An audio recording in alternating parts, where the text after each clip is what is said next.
At the beginning of the summer, 3 NKVD officers came to our village. In the evening of the same day, I was summoned to the director of the reserve Martynova, in whose office was the head of the guard Bushuev and all 3 employees. They asked me if I know where the hot spring is, if I know the path leading to Lake Beduy and the path leading to the village of Tishi. I answered in the affirmative, but said that the path leading to the village, I know where it passes, although I had never been in the village itself. After talking a little, Bushuev and I went to his office, and there he told me that I would go with them to Abakan for 6-7 days as a guide and a horseman, and gave me 1 day to get ready. We discussed the details, and ending the conversation, Bushuev said, "Only without rattling, when you come back, then you can talk, but when asked where you are going to go, if you find an inquisitive one, tell me that to the gold mine on the Swan River." Personally, I was pleased that it was me who was assigned to this trip. Frankly speaking, we, the young guys, did not know everything and did not understand everything correctly, and we were not even privy to the details of the operations being carried out. But when such events were planned, which smelled of romance, we willingly took part. I was on friendly terms with the director of the reserve Martynov. We played a lot of chess. On trips around the reserve he almost always took me with him, so he knew perfectly well that I was striving for travel, for knowledge of the taiga world, and he suggested me this trip. We set out on riding horses from our village at 5 o'clock in the morning, when people were still asleep. In the second half of the day we crossed the Abakan ridge, went down the valley of the Swan River and, at its confluence with the Swan River, stopped for the night in a dense environment of dense taiga. Only in the evening around the fire, from conversations, I realized that they were not only interested in Lykov. We talked about some other families, but this side of our trip did not bother me. Everyone knew that many families of old believers with the beginning of collectivization began to destroy their farms and leave their homes. But where is another question? At first, little attention was paid to this, so no one was interested in where they left, where they settled. Some families moved to other districts, regions, and some families, overcoming mountains, passes, went abroad to neighboring Tuva. But all of them, at least the majority, somehow kept in touch with relatives, and sooner or later it became known about them. On the second day, we went down to the Abakan valley along its tributary, the Swan River, and, bypassing the Abakan cordon, wade across the Abakan River and reached a hot spring. About 60 people turned out to be at the source. They are residents of Caucasia, Gorny Altai and Tuvans from neighboring Tuva. Among the treated were residents of our village. In general, here I was like my own person, like a boss, since the Abakan section was also part of my control. Here the staff talked to many with whom they found necessary. Everyone who took part in the conversation willingly shared what they knew, expressed their assumptions. In a word, the goal here was, in my opinion, achieved. Personally, I took almost no part in the conversations. The appearance in such a remote taiga place of a small horse detachment of armed people in the form of NKVD officers made a certain impression. I was in the uniform of a reserve observer and also armed, but unlike everyone else I had a cavalry combat carbine, the weapon of the reserve observers. We spent several days in the valley of the Abakan River and on the site of the former village of Tishi, which was liquidated in 1944. Little is left of the village. Each family, leaving this dear place for her, where they were born, where they grew up, where loved ones were buried, either dismantled their house and floated down the river or burned it. But baths, stockyards, cages in which raccoon dogs were kept, and other buildings necessary for the farm remained. The beast has been preserved, and its gates are now constantly open. The site of the abandoned village, or rather, what was left of it, already fairly overgrown with weeds, produced some unpleasant, dreary and even eerie impression. Here in the village, we met 3 old believers, who, as they said, came to fish and bask in a hot spring. Seeing us, they were somewhat confused, but quickly came to their senses and willingly entered into conversations, although at first they felt caution in answering questions. They turned out to be excellent taiga dwellers, hunters with extensive life experience. Typical Russian Siberians.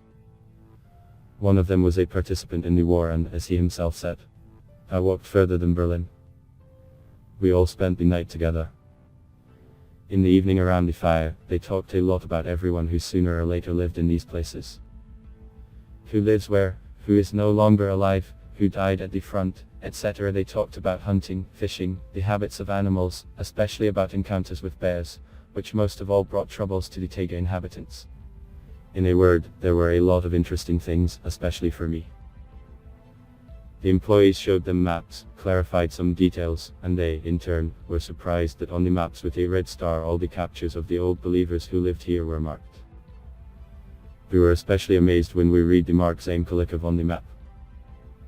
Smiling, they were genuinely surprised that Karp Lykov was on the map. Among them was Hermit Zolotayev, and, as it turned out, I knew his relatives well. They lived in our village. In this relaxed atmosphere, they willingly and a lot talked about everything they were asked about, gave advice. In a word, they had nothing to hide. As a result of interviews with these people and others with whom they met, it turned out that Lykov did not appear anywhere in public.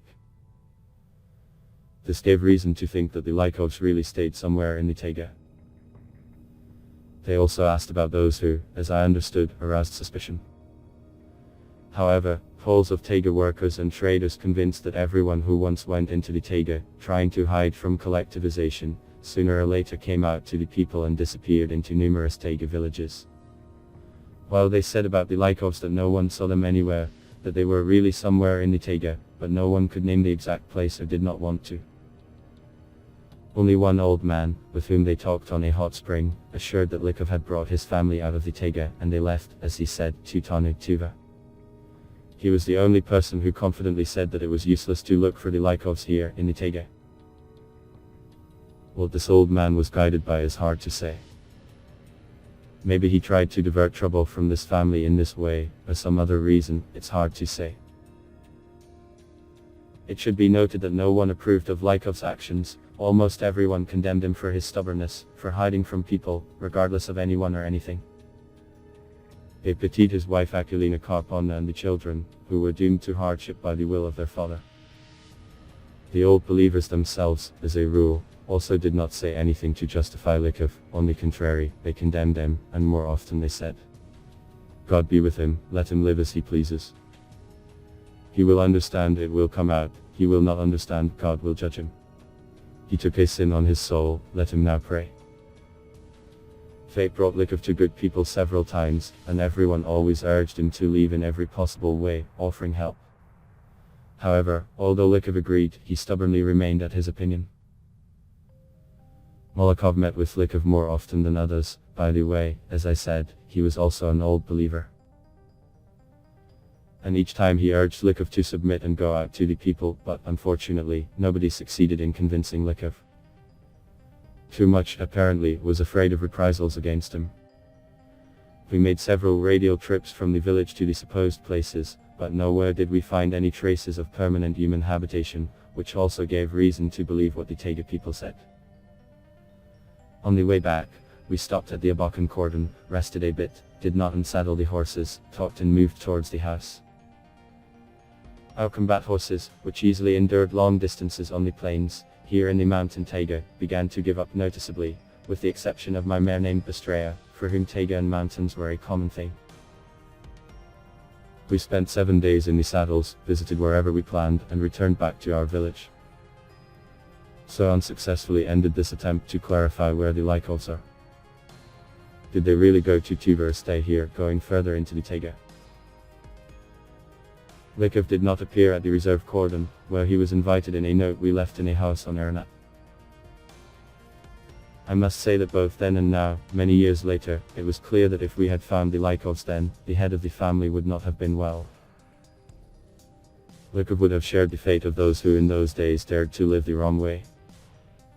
I mean, if Lykov left the taiga, he would have been arrested and brought to trial. This is the bitter truth.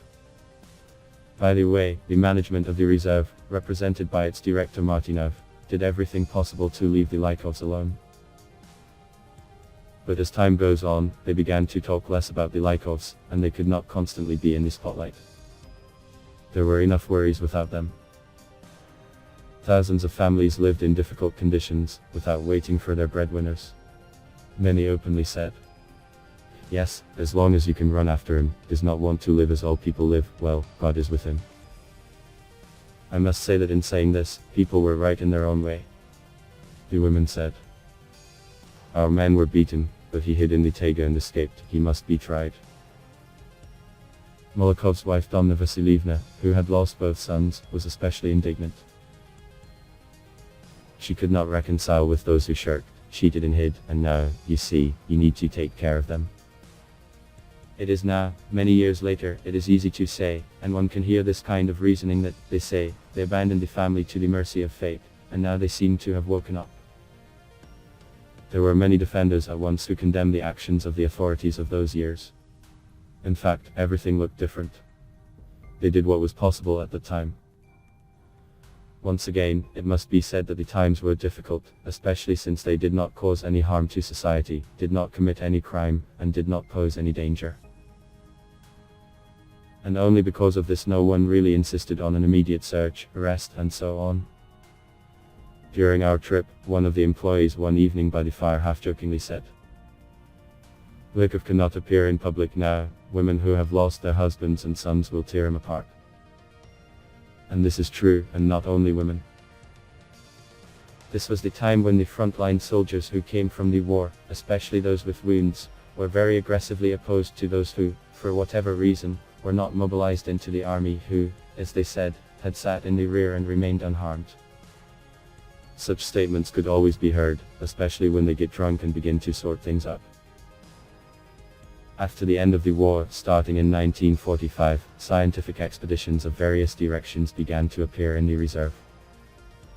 According to the agreements, the reserve provided riding horses, seconded observers, who were primarily guides, horse breeders, monitored the tactics and technique of movement in mountain taiga conditions, the safety of the entire expedition, and helped in the organization of the marching life.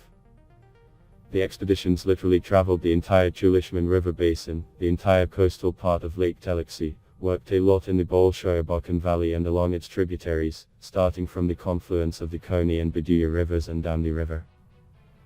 However, the upper reaches of Abakan above the reserve cordon remained aside. Nobody worked there. Only observers and full-time researchers visited this remote part of the reserve in order to inspect the territory, collect information about the state of nature, and observe the animals and flora. These were planned activities, the work of the reserve. Western Scion Mountains. The places are harsh and wild.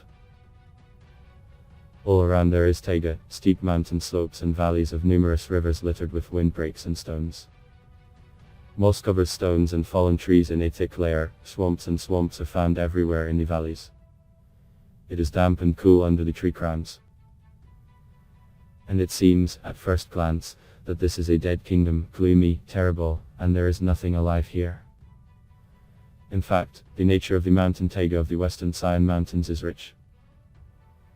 The flora and fauna are diverse here, and the wildness, severity and rare beauty of the area spiritually enrich everyone who had to visit such amazing places. The nature of these places is almost identical to the nature of the northeastern Altai, only one cedar water worth. The cedar taiga stood like a mighty wall, covering vast areas of the Altai Scion highlands. It is in these places that trees reach gigantic proportions, especially cedar. It rises to a height of meters, and in diameter up to 1.5 m and more. This is due to the fact that there is sufficient heat and moisture. And once again you are convinced of the art of Russian peasants to select places to live. It was not in vain that they sought to settle among such nature. Here, natural goodness is a full bowl. Please share this video on your social networks, using the buttons under the video, and subscribe to the channel. I ask you to go and watch other videos about Agafia Lykova, which you can see now on the screen in the end screensavers. There are a lot of rare and interesting facts about the Hermit. Thank you all for watching.